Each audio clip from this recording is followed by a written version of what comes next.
बोलिए सद्गुरु देव की जय। पूजनीय संत समाज, सज्जनों और देवियों, अभी हम संत श्री राम साहब जी के द्वारा बहुत ही सुंदर विचार श्रवण कर रहे थे।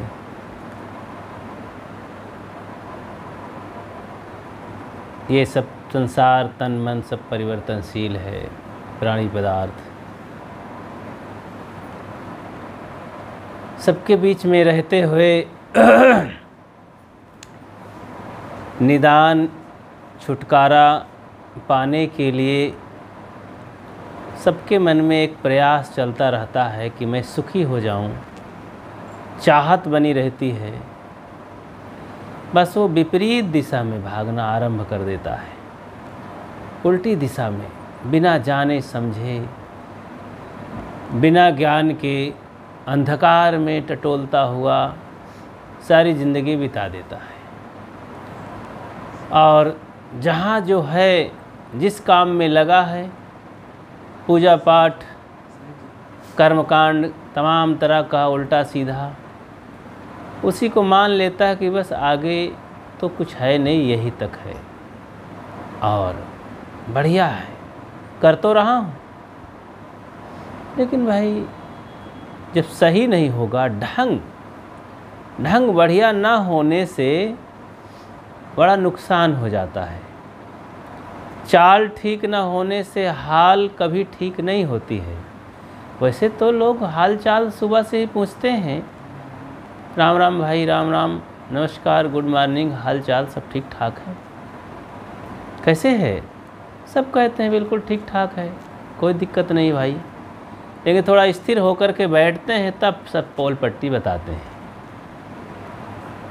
बहुत दिक्कत है, यहाँ दर्द है, वहाँ दर्द है, यहाँ घाटा लग गया, वहाँ हो गया, बहू बेकार है, बेटा ने कहा नहीं मान रहा है, नाती तो नालायक निकल गया है, बहुत सारी शिकायत। तो मन को शांत कर लेना ही, मन को समझ लेना ही, मन को समझा लेना ही सबसे बड़ा काम होना है।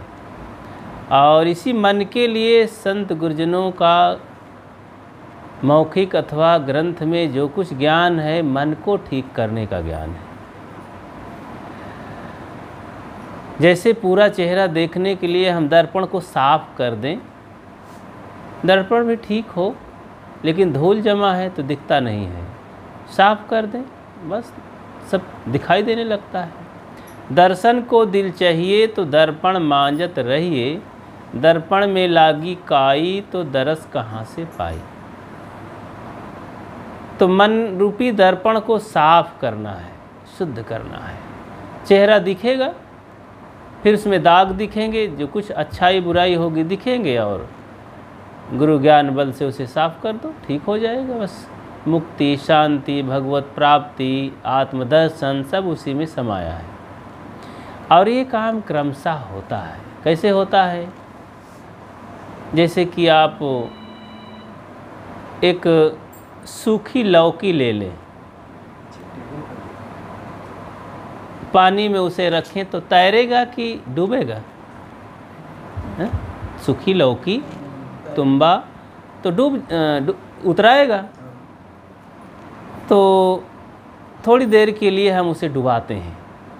डुबाने के लिए उस पर हम एक मट्टी की परत चढ़ाते हैं, कपड़ा भी लपेट देते हैं, फिर मट्टी की परत चढ़ाते हैं, फिर कपड़ा लपेटते हैं। इस तरह से उस पर हम मानो 5 परत अथवा 10 परत चढ़ा देते हैं।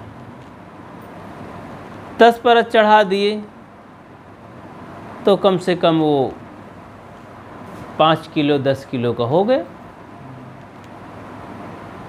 तो जब इतना वजन हो गया तब तो डूबेगा। जैसे हम पानी में रखे तो सीधा नीचे तली में चला गया।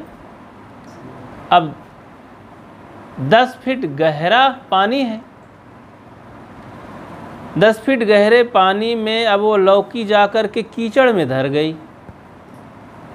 अब हुआ क्या कि अब पानी में मट्टी घुल गई, कपड़ा हटने लगा, एक परत हट गए, दूसरे परत में फिर नंबर लगा। जैसे एक परत हटा तो 1 फीट लौकी ऊपर आ गई, क्योंकि 1 किलो मिट्टी झड़ गई। दूसरे में लगा, अब 2 फीट आ गया, 3 फीट आ गया। ऐसे परत निकलती गई और लौकी ऊपर आती गई, और फिर अंततः सारी परत निकल गई, लौकी ऊपर आ गई, तैरने लगी, अब दिखने लगी। तो इसी तरह परत चढ़ गई है, अज्ञान बस कर्मों की परत, गंदे कर्मों की परत, वासनाओं की परत, मान्यताओं की परत। तो मन के ऊपर इतना पर्दा पड़ गया है कि अब आत्मदर्शन हो नहीं सकता।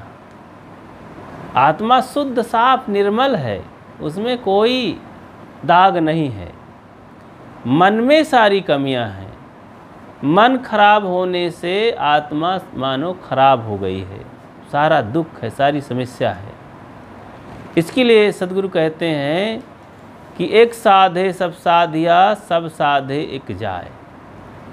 एक मन को साध लो, सब सध जाएगा। तो मन को हम ठीक ठाक रखें। गुरुजनों का जो कुछ उपदेश है तो मन के लिए है। मन में ही काम, क्रोध, लोभ, मोह, राग, द्वेष, ईर्ष्या, घृणा, वैमनस्यता सब दोष भरे हुए हैं। मन में छल कपट है। अब मन में हमको इसको निकाल करके सद्गुण भरना है बस। दया, क्षमा, शील, संतोष, धीर, विचार, वैराग, भक्ति, ये मन में आ जाए और दोष निकल जाए। खाली कुछ नहीं करना है, इसमें गलत चीज़ को निकाल करके अच्छी चीज़ भरना है। तो अच्छा, जब गलत निकाल देंगे तो ये अपने आप वहीं रहते हैं और बस उभर जाते हैं। तो जब जैसे कि ज़मीन में हम दाना नहीं बोएंगे, गेहूँ, चना, मटर, अन्न अथवा कोई पौधा नहीं लगाएंगे, तो उसमें बहुत सारे जाम आएंगे और यहाँ तक कि झाड़ी झंखार आ जाएगा और ज़मीन में ढक जाएगा, जंगल हो जाएगा। अब वो कोनो काम नहीं आएगा, निरर्थक फंसने के कांटे हो जाएंगे। तो अपने काम के लिए हमें उसको सफाई करके, जुताई करके और बीज डालने होंगे। जब बीज डालेंगे तो मन चाहा काटने को मिलेगा। अब हम बोते नहीं, कुछ करते नहीं, तो उसमें तो ऐसा थोड़े है कि साफ सफा चट रहेगा, सब उगेंगे। निरर्थक पौधे आ जाएंगे, झाड़ आ जाएंगी, पेड़ आ जाएंगे, घास आ जाएगी, बंजर हो जाएगा। तो ऐसे ही अगर हम सुधार का काम नहीं करेंगे तो बिगाड़ अपने आप हो जाएगा। जैसे पानी को चढ़ाने के लिए छत पर मोटर लगाना पड़ता है, गिराने के लिए कोई मोटर की ज़रूरत है क्या? नहीं। संसार का कुछ भी काम उन्नतशील बनने के लिए बहुत क्रियाकलाप, पापड़ बेलना पड़ता है, और यहाँ बिगाड़ने के लिए, नष्ट करने के लिए, गिरने के लिए कोई बहुत बड़ी मेहनत की ज़रूरत नहीं है। छोड़ दो लावारिस मनमानी, ऐसी ज़िंदगी है ये। मनमानी छोड़ दो, जैसा हमारा मन होगा हम करेंगे, खाएंगे, रहेंगे, बसेंगे, पिएंगे, बोलेंगे, देखेंगे, बस फिर दुर्गत हो जाएगी ज़िंदगी की। पशु से भी बदतर ये ज़िंदगी हो जाएगी। पशु तो प्रकृति में जी लेता है, उसके लिए कोई बिगाड़ नहीं आ सकता है। प्रकृति ने जो उसे बना दिया, घास चारा खाओ, अथवा जो कुछ उसके लिए हिंसा करने की है तो मांस खाओ, तो मार लेगा, हिंसा कर लेगा, पेट भर जाएगा, छोड़ देगा, बैठा रहेगा, घूमेगा।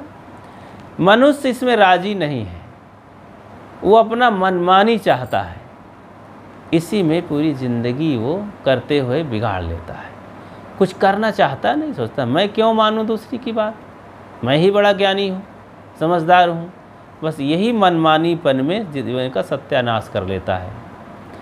तो हमको एक एक कर्मों को सफाई करना होगा, गंदे कर्मों को, और अच्छे कर्म लाने होंगे। और उसकी प्रेरणा हमें संत गुरुजनों से, सज्जनों से, अच्छे लोगों से, पवित्र आत्माओं से मिलती है। वहाँ से प्रेरणा लेना है। उसी प्रेरणा के उपकार में उन महापुरुषों को, संतों, गुरुजनों, माता पिता को हमको समझना है, मानना है।